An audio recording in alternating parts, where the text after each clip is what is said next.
So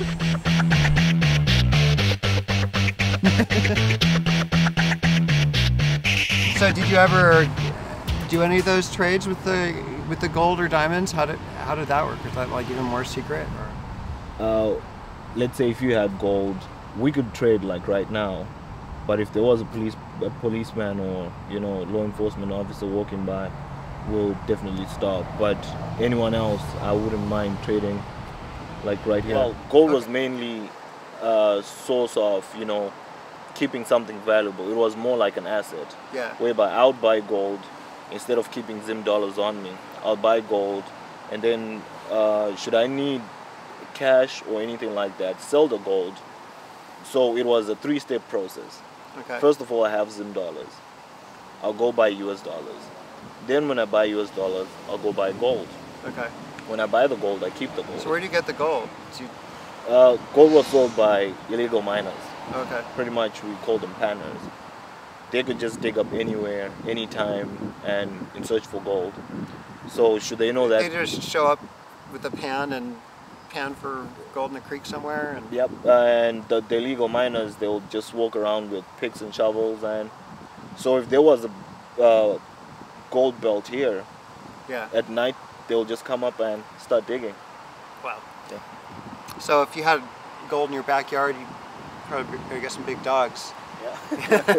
Okay. So then you get US dollars, then you buy the gold and hold on to it. Then when you need cash, you go sell that gold for US dollars, then go trade out those US dollars for Zim dollars.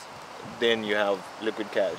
And then what about fuel? I guess you traded in fuel, but you didn't carry gas cans around. I mean, how did that work? I mean, was that a big asset to trade?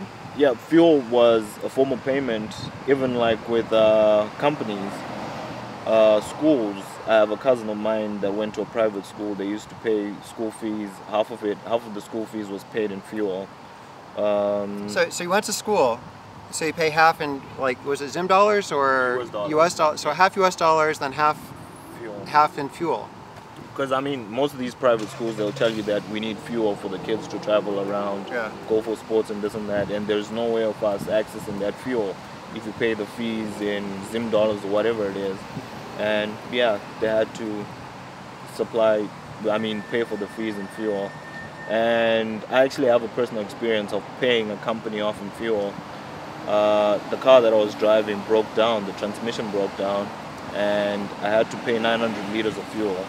So what you do is, you have the fuel, you go trade it off for coupons, and then go use those coupons as the form of payment. So the coupon, the fuel coupons are kind of like another alternate currency. Alternate currency, yeah. So, well, people would say trading in fuel, but in actual fact, no one walked around with 25 liters of fuel to go trade for a certain thing. People first off trade the fuel for coupons, then go use the coupons to pay for whatever it is that they have to pay for. So you didn't go to, so nobody went to school with huge cartons of gasoline, that would be pretty dangerous. From what I understand, electricity was not always there, water was not always there. So I think the major big problem was the lack of foreign currency in the country. So since everything in Zimbabwe that we use for, let's say, purifying our water, the chemicals used for purifying our water, the chemicals used for the tools used for servicing transformers or whatever it is that has to be there for you to have electricity. Some of that hardware was imported from out of the country. The moment you don't have foreign currency to do that, if something breaks down, you can't replace it. So then that trickled down to power cuts, water shortages. I mean, you could go for a week without water. You could go for 2 months without electricity. Wow. Yeah. So you ran a bar with food and beer that people wanted to be cold, I guess. So I don't mind warm beer, but but they probably wanted it cold. So how did that work? Where did you get your electricity? I had to invest in a generator. And the unfortunate thing is I went through 3 generators due to the fact that you get to overuse the generator. Because like I said, you could go for 2 months with no power. So imagine those things probably are meant to run for like 8 hours max a day, and Yeah. not even every day. And there you are, you're running it for 12 hours every day for a week, Right. a month, 2 months.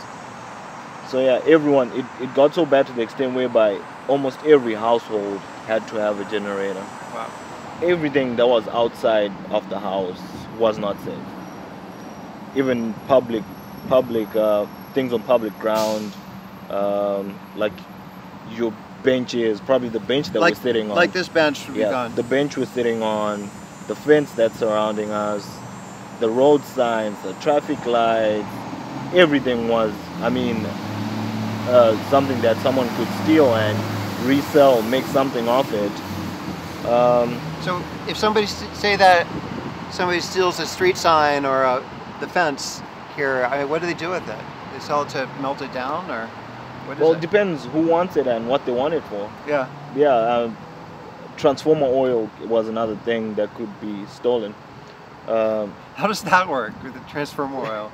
So funny enough, The big green the transformer green box, that yeah. has electricity going into yes. it. Yeah. So funny thing, it actually happened like 3 times in my neighborhood. So you probably have that transformer feeding about 80 houses within Yeah. a neighborhood, like 80 to 100 houses. So I think they used to come when there was a power cut, drain out the oil, and just leave it there. When the power comes back on, that thing is running, there's no oil. And probably, I don't know what happens, probably it blows up or whatever, but it malfunctions. Yeah. And then the big problem comes, 2 months of no electricity. Just because somebody drilled the oil out? Yeah. Yeah. What do you do with transformer oil? I guess somebody wants it for their truck. Someone wants it for something. I could tell someone that doesn't have a job right now that, you know what are you doing today, Pasha? Nothing. Okay, I need 20 liters of transformer oil. Can you get that for me? Yeah. Then you'll be like, yeah, sure, I can. I'll give you the money, or you go get the commodity for me. Yeah. And when you come back, I'll give you the money. Wow. The next day, I'll tell you I need 3 sets of traffic lights. You don't know what I need them for. Right. But yeah. But you just need them. So. Yeah. And you need the money, so. So then, how do you keep your house safe? Did people have guns, or were there? What happened? Well, guns are not that popular in Zimbabwe. Few people have them. Like, mainly people that have something of high value that they want to protect. People with businesses, people with, I don't know, companies, farms. Those kind of people were mainly the people that had guns. Yeah. But everyone else, I mean, it's either you had a dog or nothing. So what kind of dog do you have? I had well, there were mixed breeds. Well, I remember I had 2 Alsatians. It's not a little dog like. No little dogs. All of them were outdoor dogs, Yeah. vicious dogs. One last thing I wanted to talk about was the state of how strong the state was, what the police were like, and whether it was more strict, and what life was like there in terms of the authority. I mean, with every country you have different laws, but I could assure you this, the law here and back at home was the same, only that I find that police back at home in Zimbabwe were a bit lenient. I don't know, probably it was because really there was no need for me to write you a ticket that costs probably $5, yet I can easily bribe $10 off you. Yeah. So it was rather pointless for me to book you in instead of, just ask you to buy me a drink or something like that. And yeah, of course, that probably led to them being a bit more lenient. Just as an example for the police, you were telling me about an interesting case with the DUI. Can you tell me a little bit more about that one? When I was driving down the road with my friends, we were going on a road trip. I mean, it's nothing I'm proud of, but so we're stopped by cops and they had a roadblock.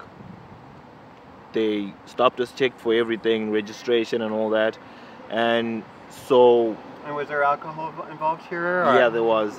We're actually drinking whilst driving, and so when stopped by the cops, I quickly hid my can of beer, and the guy asked me, he's like, "Do you guys have alcohol?"